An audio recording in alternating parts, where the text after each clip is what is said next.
DJ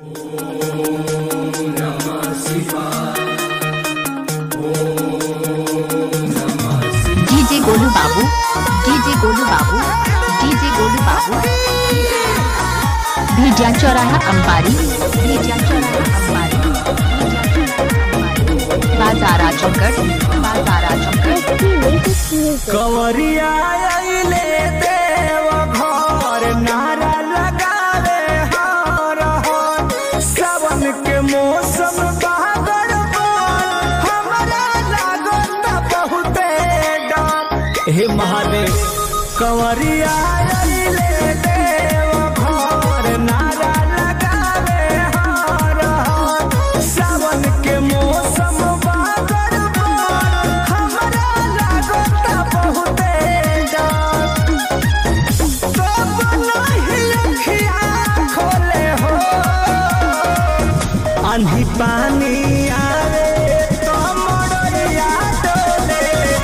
गाजा पी के सैया डोले हो,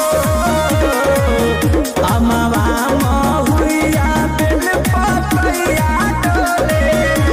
गाजा पी के सैया डोले हो।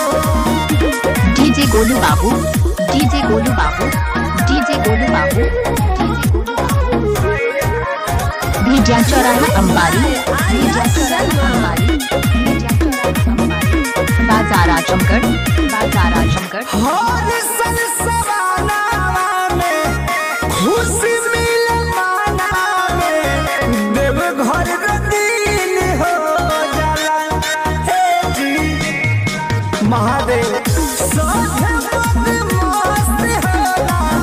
रोक लगे भोला भोला, देख लायक सीन हो जाला।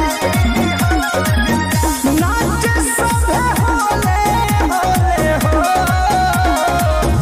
आंधी पानी आवे तो मोड़िया डोले। गाजा पी के सैया डोले हो, अमवा महुइया बेल पतैया डोले। गाजा पी के सैया डोले हो।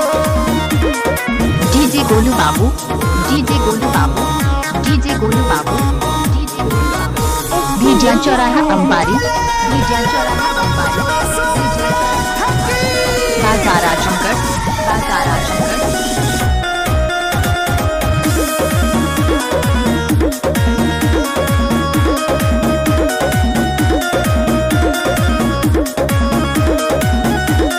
भेड़िया चौराहा अंबारी।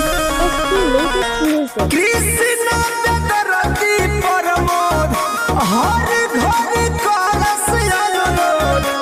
पगड़ी बचैले रही हम, क्षमा कर प्रभु।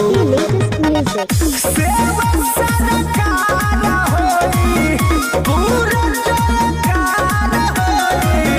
सबके झुमैले रही हम, भंगिया के चढ़ी गोले हो। आंधी पानी आवे तो मोड़िया डोले। गाजा पी के सैया डोले हो, डीजे गोलू बाबू, डीजे गोलू बाबू, डीजे गोलू बाबू।